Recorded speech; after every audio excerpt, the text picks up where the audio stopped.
This is session 2 in our series on intercession, and I'll give a short review before I offer a few other thoughts and then get into the main material for this session.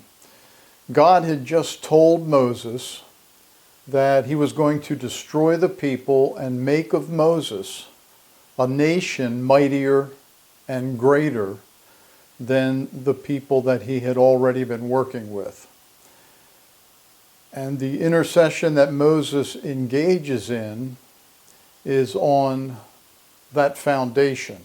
Now, a few preliminary thoughts about intercession and about this particular account. Intercession involves more than prayer and often requires action that accompanies the prayer, and we will see that in this account. The action that accompanies prayer is not always a pleasant fairy tale oriented action. It can potentially be quite severe or even brutal. And again, we will see that in this account. This fact should challenge us regarding how we define or understand love. I am convinced that everything God does and all that he requires of us is based in love. So we should base our concept of love in biblical revelation of God and his requirements for us, not in human sentiment, which is often the case. The intercession that we see in this account, and this is very important, is regarding national affairs and a grand redemptive event. This is not just an isolated personal concern. So we start by reading verses 11 through 13. Then Moses entreated the Lord his God, and said, O Lord, why does your anger burn against your people whom you brought up out from the land of Egypt, with great power and with a mighty hand? Why should the Egyptians speak, saying, with evil intent he brought them out to kill them in the mountains and to destroy them from the face of the earth? Turn from your burning anger and change your mind about doing harm to your people.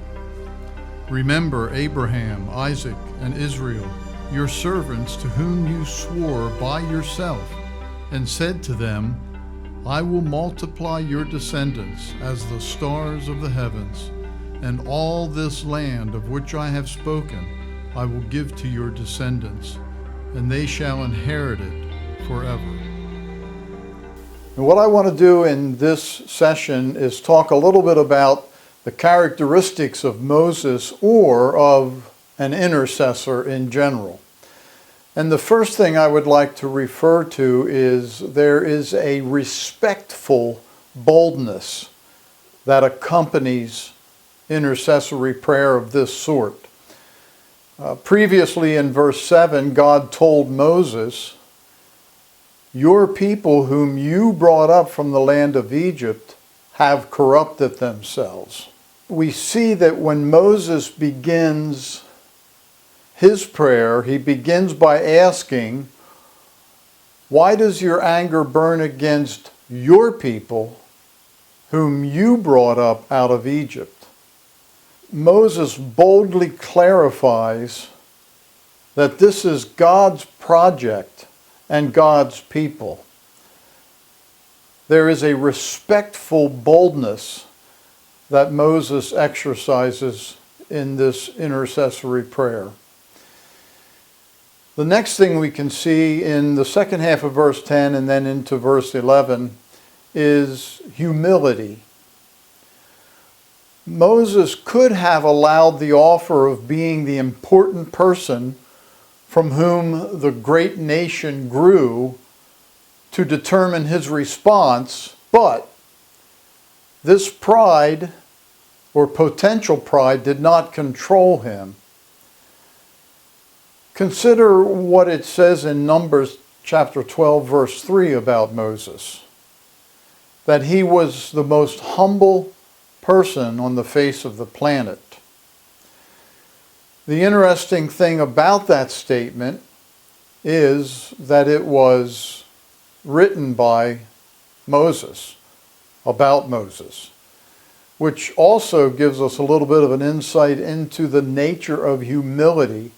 It might not be completely as we often consider it to be, and can involve recognizing reality as reality in such a case as this, where Moses recognized his humility as being more significant than others that he knew of. The next thing we see is compassion. In verses 11 and the second half of verse 12, we get that sense that he asked that the people be spared even though they deserved the judgment that God declared, and even though it was going to be a great inconvenience to him. He had compassion on this people who deserved judgment and who would prove to make his life more challenging. If we consider Ezekiel 22, verse 30, where we read, "I searched for a man among them who would build up the wall and stand in the gap before me for the land, so that I would not destroy it. But I found no one." God often searches for someone to intercede, to provide an alternative to destruction or judgment. Sometimes that involves prayer, and other times it involves some sort of necessary action to be engaged in. The next thing we see is concern for God's name or for God's reputation. That surfaces in verse 12 and verse 13. If we consider Deuteronomy 32, verses 26 and 27, this is God speaking. I would have said, I will cut them to pieces. I will remove the memory of them from men.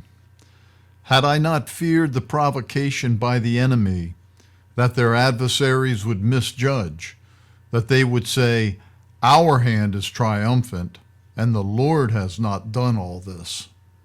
And then we see that an intercessor must expect a response from God. And that surfaces in the second half of verse 12 also. This is God's arrangement. Moral agents can play an influential role in how affairs unfold in history.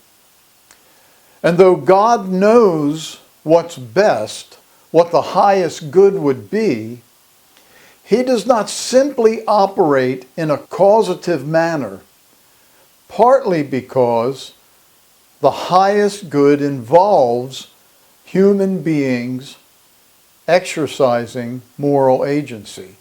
That's part of God's design for life on earth and for moral agents. If we engage in serious intercession, we must be prepared and even expect our responsibility to increase, as we see in the case of Moses and in this particular account.